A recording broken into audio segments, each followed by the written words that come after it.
తాను ఎక్కడికి పరారవలేదన్నారు దర్శకుడు రామ్ గోపాల్ వర్మ. తన కోసం మహారాష్ట్ర, చెన్నై లాంటి తదితర రాష్ట్రాల్లో పోలీసులు వెతుకుతున్నారని ఆనందిస్తున్న వాళ్లకు ఒక బ్యాడ్ న్యూస్ అంటూ ఎక్స్లో పోస్ట్ పెట్టారు.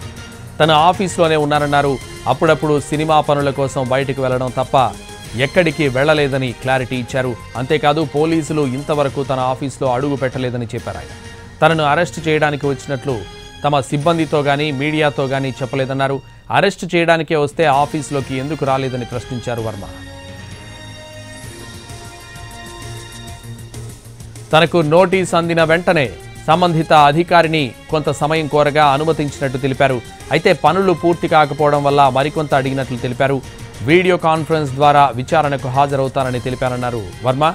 ఇంతలోనే వేర్వేరు ప్రాంతాల్లో కేసులు నమోదు కావడం వెనుక ఏదో కుట్ర ఉందన్నారు వర్మ.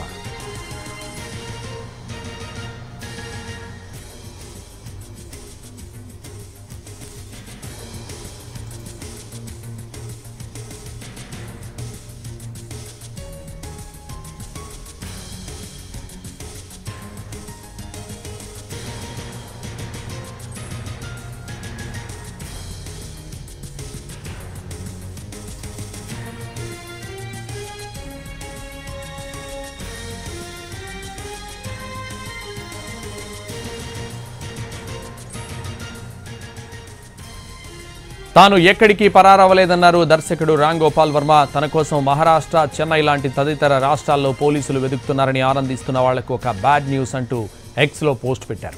తన ఆఫీసులోనే ఉన్నారన్నారు. అప్పుడప్పుడు సినిమా పనుల కోసం బయటకు వెళ్లడం తప్ప ఎక్కడికి వెళ్లలేదని క్లారిటీ ఇచ్చారు. అంతేకాదు పోలీసులు ఇంతవరకు తన ఆఫీస్లో అడుగు పెట్టలేదని చెప్పారు. ఆయన తనను అరెస్ట్ చేయడానికి వచ్చినట్లు తమ సిబ్బందితో గానీ మీడియాతో గానీ చెప్పలేదన్నారు. అరెస్టు చేయడానికే వస్తే ఆఫీస్లోకి ఎందుకు రాలేదని ప్రశ్నించారు వర్మ. తనకు నోటీస్ అందిన వెంటనే సంబంధిత అధికారిని కొంత సమయం కోరగా అనుమతించినట్టు తెలిపారు. అయితే పనులు పూర్తి కాకపోవడం వల్ల మరికొంత సమయం అడిగినట్లు తెలిపారు. వీడియో కాన్ఫరెన్స్ ద్వారా విచారణకు హాజరవుతారని తెలిపారన్నారు వర్మ.